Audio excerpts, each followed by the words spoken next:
Hello বন্ধুরা, প্রিয়া ইপসা কিচেনে তোমাদের সবাইকে স্বাগত। আজকে তোমাদের সাথে শেয়ার করলাম চিংড়ি মাছ দিয়ে লাউ পাতার ভর্তা।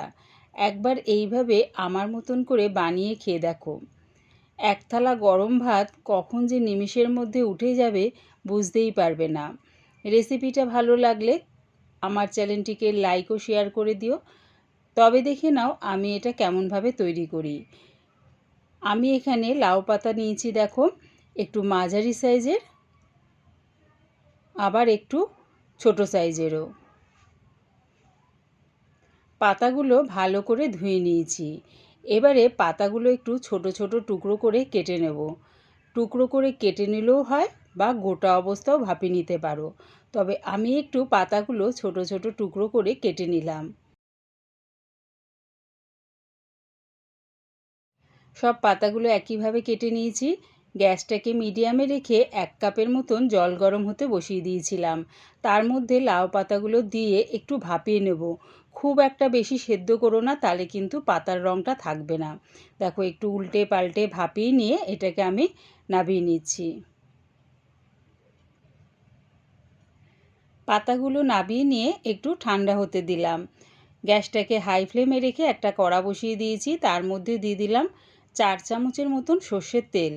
তেলটা গরম হয়ে গেলে দিয়ে দিলাম 17-18টা মাঝারি সাইজের চিংড়ি মাছ।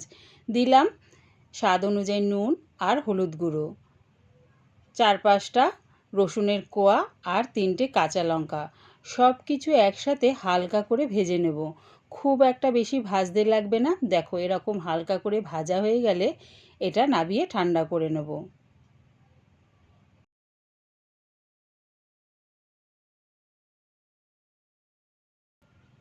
লাউ পাতা আর চিংড়ি মাছ দুটোই আমার ঠান্ডা হয়ে গেছে। এবারে দেখো লাউ পাতাগুলো এরকম চিপে চিপে যতটা সম্ভব জলটা বার করে নিচ্ছি। জলটা বার করে মিক্সির জারে দেওয়ার সময় একটু এরকম খুলে খুলে দিও, তাহলে কিন্তু খুব সুন্দরভাবে পেস্ট হয়ে যাবে। এরকম যদি লাউ পাতা থেকে জলটা চিপে নিয়ে মিক্সির জারে পেস্ট করা হয় তাহলে দেখবে বেশি একটা জলা জলা থাকে না। এবার এর মধ্যে দিয়ে দিলাম চিংড়ি মাছ, কাঁচা লঙ্কা আর রসুন যেটা একসাথে ভেজেছিলাম সেটা দিয়ে দিলাম। সব কিছু একসাথে পেস্ট করে নিলাম, কোনো রকম কিন্তু জল ব্যবহার করিনি। গ্যাসটাকে হাই ফ্লেমে রেখে যে চিংড়ি মাছ ভাজার তেলটা আছে তার মধ্যে দিয়ে দিলাম 1/2 চামচ কালো জিরে। যখন দেখবে কালো জিরে থেকে সুন্দর একটা গন্ধ বেরোচ্ছে তখন দিয়ে দিলাম লাউ পাতা আর চিংড়ি মাছ একসাথে পেস্ট করে রেখেছিলাম সেটা দিয়ে তেলের সাথে একটু মিশিয়ে নিয়ে নাড়িয়ে চাড়িয়ে নিলাম। এই লাউ পাতার ভর্তা কিন্তু খুব তাড়াতাড়িও হয়ে যায় আর বেশি একটা কিন্তু মশলা লাগে না। তোমাদের যদি মনে হয় চিংড়ি মাছ ছাড়া এটা করবে সেটাও করতে পারো, তবে আমি বলবো একবার হলেও চিংড়ি মাছ দিয়ে করো, দারুণ খেতে লাগে। দিয়ে দিলাম স্বাদ অনুযায়ী নুন। নুনটা দিয়ে ভালো করে মিশিয়ে নিয়ে যখন দেখবে নাড়াতে নাড়াতে এরকম কড়া থেকে উঠে আসছে বা একটা দলা তৈরি হচ্ছে, তার মানে জলাভাবটা বেশ শুকিয়ে গেছে। এবারে এটা নামিয়ে নিলাম।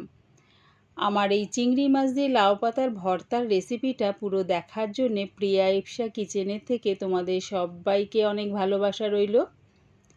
রেসিপিটা ভালো লাগলে প্লিজ আমার চ্যানেলটিকে সাবস্ক্রাইব করে দিও।